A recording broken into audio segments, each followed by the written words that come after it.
Attention customers. An inbound train toward the loop will be landing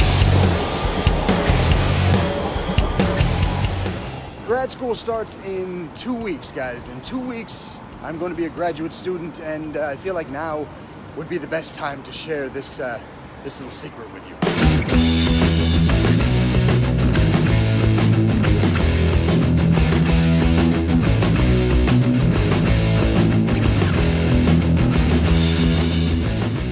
If you knew me growing up, then you would know I was not much of a reader. I wasn't much of a reader growing up. I did read books. I know how to read. I'm very literate, thank you very much. But when I was growing up, if I wanted to go to a galaxy far, far away, or to some faraway fairy tale enchanted land, or if I wanted to know about where my favorite superheroes are fighting crime next, it was usually through movies or television. Now though, luckily over the past year and a half, because I've been taking these prerequisite courses to get myself ready for grad school, most of the time you'll see me walking on with a book in my hand. And that's kind of what I want to talk about with you guys on this episode of Grad School 101, the upcoming reading list for the classes I have to take in grad school semester 1. Well, at least one of the classes. One of the classes I have all of the books, which I'm going to tell you about right now. So the first book that I am currently reading is by an author named James Loewen. So he's a sociologist that focuses a lot of attention on American history and where American history and the teaching of American history goes wrong. And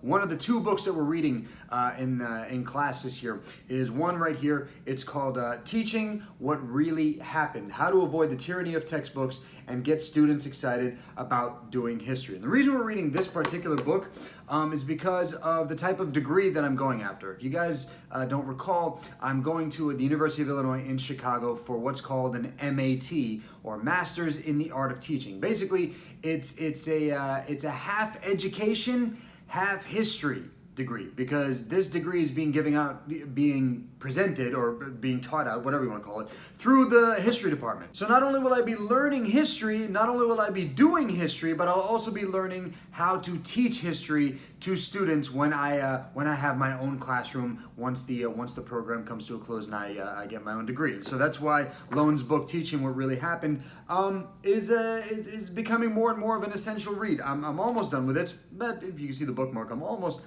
done with it. But his other book, that's one that I went through earlier this summer, and it's amazing. That book is right here. It's called Lies My Teacher Told Me: Everything Your American History Textbook Got Wrong. If you guys have not picked this up, whether you're a history fan, whether you're just a fan of a good goddamn read, I highly recommend this. Again, it's the other book by James Loewen, and he's not just telling you all the mistakes that you'll find in an American history textbook, but he's also explaining how teachers should go about presenting American history and presenting the information correctly to their students. So don't just follow the textbook as liturgy, but actually, make your students go into the textbook and find the mistakes. And actually have them go out and do the research to actually find out what happened during the particular era that you may be discussing in history class, to go about and actually do history, to do historiography. The next book is not on my shelf right here. Hang on, let's go grab it real quick. Come here. There it is. That's the one.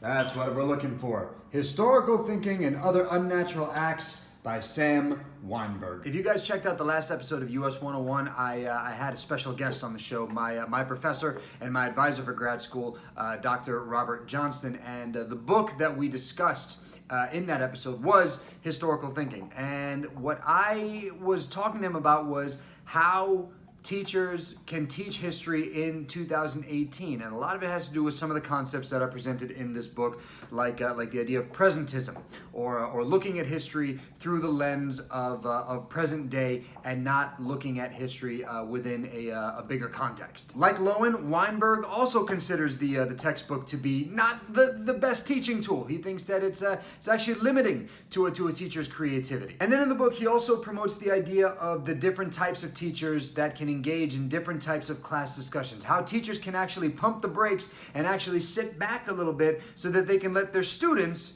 run the class. There are 3 more books for this one class, just one class, 6 books for one class that I've not touched yet, but I plan on diving into them as soon as I finish up with teaching what really happened, the Lowen book, and I'm going to go over those 3 right now. We have a book here by Mr. Bruce A. Lesh called Why Won't You Just Tell Us the Answer? Teaching Historical Thinking in Grades 7 through 12. Next book that we have to go into is one right here. It's called Plain Style, A Guide to Written English by Christopher Lash. And then the last book for this class is one by Dana Goldstein. It's called The Teacher Wars. And this is actually one that I really want to dive into. I might actually start this one next. For all those of you that are undergraduates and you may only have 1 or 2 books that you read during your class, now you're like, wait, 6 books for just one class?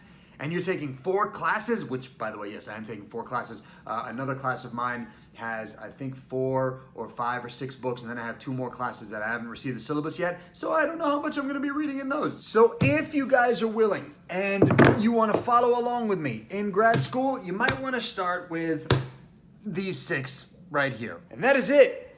For this episode of Grad School, what am I, like Ed Sullivan? Episode of Grad School 101, guys. Thank you so much for watching.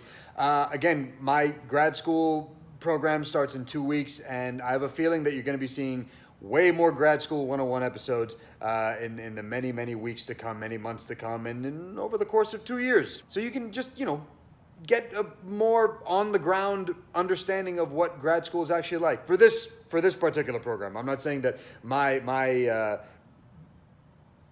hello, Dexter. But I'm not saying that my grad school experience is going to mirror every single grad school experience. On the contrary, they are all different. They are all very unique. But if you are interested in history or education, you're considering going to grad school, you're considering going down this particular path, the one that I'm going down on, watch these videos, check them out, and maybe it'll help you decide whether you want to pursue it or not.